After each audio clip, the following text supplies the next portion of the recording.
Alrighty, back with another pickups video. These are all the items, well, not all of the items I picked up in the last 3 months, but a majority of them. If you want to see everything, you can follow me on Twitter or Discord. I post everything there. One warning before we start this video, I am feeling under the weather, so, you know, obviously I haven't shaved or anything, and my hair is all messed up. And I might have to do some jump cuts so I can wipe my schnoz, you know, and if you're offended by jump cuts, you can go eat a dick. But yeah, anyways, let's get started.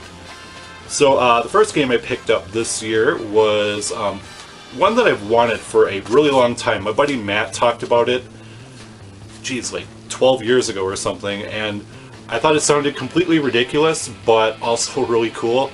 And then I watched Gameplay and Talk stream this in late 2017. I was like, yeah, I really need this, and I finally picked it up this year. It is Katamari Damacy, and this game is freaking amazing. It's just really bizarre, really goofy, got a great sense of humor, amazing soundtrack. The one thing I don't like about it, though, is the controls. I think the controls suck. I don't see why they could have just used the left analog stick for like movement and then strafe with the shoulder buttons, and then you know, use the right stick for camera movement, or you know, which direction you're facing. They did this weird scheme where you use both sticks to, like, you know, hit both up to go forward, both down go backwards, you know, do that to go left, do that to go right. It's just something I never got used to, and that would be my only critique of the game. But yeah, it's a fantastic game. I'm looking forward to checking out more in the series. Next one I got is Tales of Vesperia Definitive Edition for PS4. Really love this game on the 360. It was my second favorite RPG next to Lost Odyssey. Sadly, I was not able to complete it because my 360 died only 10 months after I got it. And, you know, instead of buying another 360 and then going through that whole business every 6 to 8 months or whatever, I just decided to you know, to scrap 360 altogether and you know, concentrate on PS3. And I know this game was out on PS3 in Japan, and I was hoping that it would come over to America. It never did, but finally we got it on PS4, and yeah, I played for like 2 hours of this, and it is just as much fun as I remember. Really great characters. I love the combat. Also really love like the victory quotes at the end of battle. They're really entertaining. But yeah, looking forward to playing through more of that. I'm gonna wait until I'm done with Valkyria Chronicles though, because that is a very, very heavy game, I guess I should say. But before I dive into another RPG on the PS4. Alright, and then these next four I picked up at my local retro store. Starting off, I got Luigi's Mansion on the GameCube, and this is a fantastic game. It's kind of like, basically like fishing for ghosts in a way. The way you control everything. There is a bit of puzzle solving and problem solving to do in this game, which I don't know. I kind of like that, but I kind of don't, because sometimes you want to catch a ghost and you just can't. You have to figure out like how to get them to like be vulnerable. And I don't know how I feel about that part of the game, but the rest of the game is really fun. Luigi is very entertaining. He'll like hum along to the music in the game and stuff. Really fun. Next one I got is one called Fantavision, and actually, wait a minute. I don't know how well you can see that, but that almost matches that Coleco Chameleon sticker. But yeah, I'm pretty sure this was a launch game. It's got one of the most bizarre intros I've ever seen in a game. Not as weird as like Que Pasa Ning, but it has like this live action family at the beginning and like in between levels, and I don't know, it's just really weird. I'll try to put some footage up here. But as far as the game itself, it's basically kind of like a tech demo that they turned into a game to show off what the PlayStation 2 could do.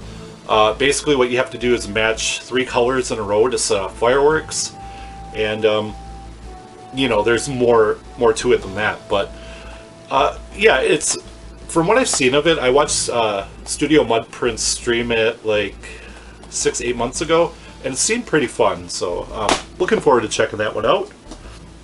Alright, next one I got is Jupiter Strike on PS1. It's a long box edition. I don't know if this game came out in the jewel case form, but in case you've never seen a long box, that's what it looks like on the inside. But funny thing about this game is I actually tried to buy it a couple of years ago from the same place, and I took the case up to the counter and they just could not locate the disc.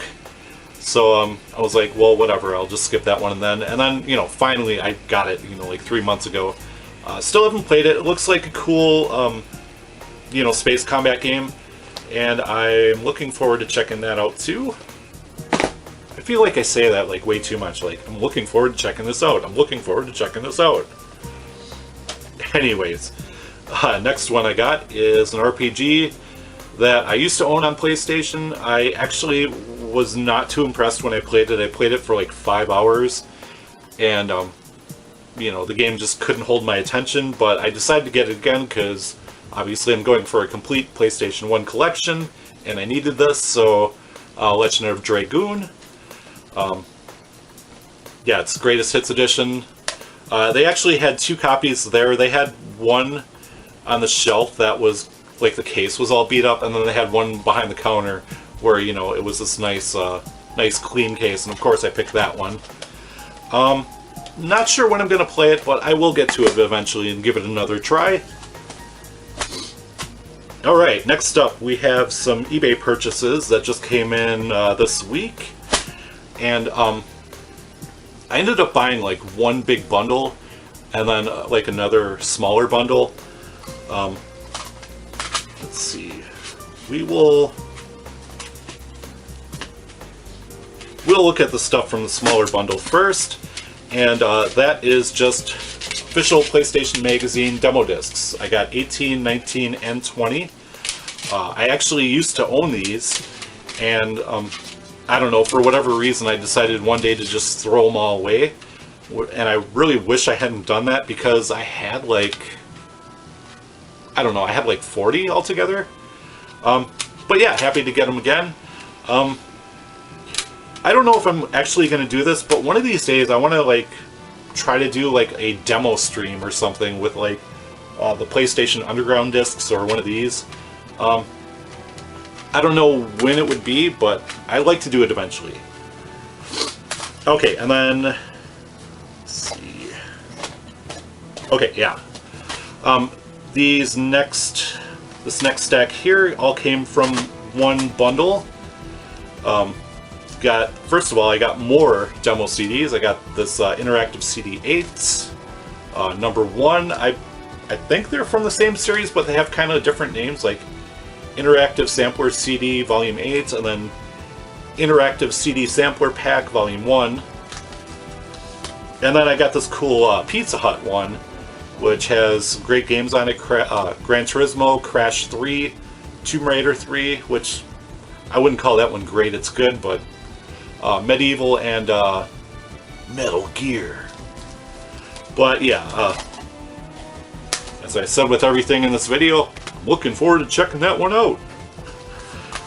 Alright, and then 3 others from that bundle. 2 of these filled a hole in my collection because I don't have any of these types of game on any system. And honestly, I'm not a big fan of the genre. It's good. I do like watching people stream them, but as far as me playing them, it's just not for me. But I got Dino Crisis and Resident Evil Director's Cut. Yeah, but these are both supposed to be really good games. I might give them a try again, but I don't expect much because I don't know, that genre just never clicked with me. But like I said, I do like watching people stream it. StewTube just finished the Dino Crisis stream a couple weeks ago, and I've been watching Pondering Ghost stream Resident Evil 2 over on Twitch. Okay, and then another cool game I got from that bundle was Ridge Racer. Unfortunately, it's disc only, But this is a series I've been wanting to check out forever. I did play a demo of Ridge Racer 4 back in the day, and it seemed pretty cool. I just never got around to picking any of the games up. But I think this one's supposed to be really good too. It might be dated by today's standards, but I will definitely give it a go. Because I do like my racing games. Alright, next up. Oh, before I talk about these, I should mention that I took a bunch of stuff to my local pawn shop. Basically stuff I was never going to play. Or stuff that I have like better versions of or duplicate versions of. For instance, I got rid of Final Fantasy IV on the DS because I have it on PlayStation 1 and PSP. Why do I need the DS version? I know it's different, but still. And then I got rid of Dragon Quest VII and 8 on 3DS, which I was super excited about to play, you know, to have come over to the States and be able to play. I really enjoyed those, but I'd rather play Dragon Quest on the TV. And with me going for a complete PS1 collection, of course I had to pick up Dragon Warrior 7. Have not played this yet. I know the visuals are... they were really dated when the game came out. But, you know, I love the Dragon Quest series, and I know this one is a really huge adventure. Like, the 3DS one that I played through was like 100 hours, and I think this one's even longer, because the 3DS version, they streamlined a couple of things. Like, the intro was only like 2 hours in that one, it's like 4 here. But, you know, it's still pretty cool. I just wish... I need to get like another jewel case for this, because that sticker really bothers me. Although we do have some goo gone, so maybe I'll just clean it up. But whatever. And like I always say, looking forward to playing that one. Okay. Oh, I just dropped this one. That's wonderful. Okay, let's try that again. Oh, and one of the other games I got rid of was Grandia 2 on PS2, because as much as I love that game, I am not really a fan of that port, because it's, you know, it's playable, but it has some problems. So I decided to get the original on the Dreamcast of Grandia 2, and I did play through this like 10-15 years ago, somewhere in there. Fantastic game. Really great on the Dreamcast. Comes with this nice sampler soundtrack. And, you know, it's my favorite in the series. Has a great main character. I love Millennia. She's a great character as well. And fantastic combat. It is a bit on the easy side, but still a great game. And another one I got in the series is... I got this because I actually need it for an upcoming video. I'm not going to be reviewing this game, but this game is going to make an appearance, and that is Grandia on the Sega Saturn. And I'm about 3 hours into this. I'm still at the Salt Ruins. I've just been leveling up a little bit and trying to get better gear. But yeah, it's really great. It looks a little better than the PS1 version, because obviously this is the system it came out on, and you know, while it does have like 3D backgrounds, the 2D sprites look way better on here. But yeah, I will be playing all the way through that. Like I said, I'm not doing a review on that game, but there's another related game that we will do a review on. That's coming up in like 2 weeks, so look out for that. And the final game I picked up was actually an upgrade to a game that I own, and that is this... They had it listed as Magic Knight Ray Earth Limited Edition. I don't know if that's actually the title, because I don't see anything on here that says that. And like, I looked online and I couldn't really find any info on it. But anyways, this is basically the same thing, although the regular game just comes like this. But this has this nice cardboard slipcase. And then it has this Magic Knight Ray Earth fan book, and inside, you know, there's like your typical Japanese advertisement for another game.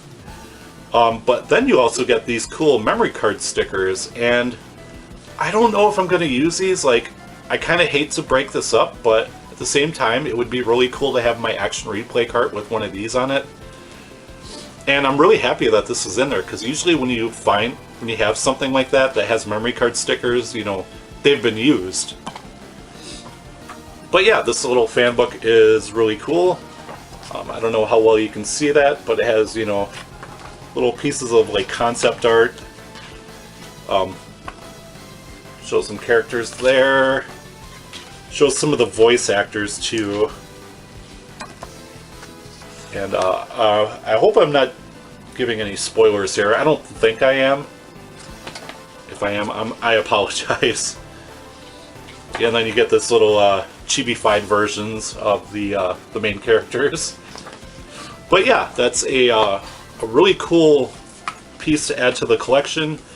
I really want to play through this game coming up, probably after I'm done with Grandia. I don't know if I'm going to do a review on it, but I'm extremely happy to add that to the collection. And that will do it. So, as always, I want to thank you guys very much for watching, and I will see you later.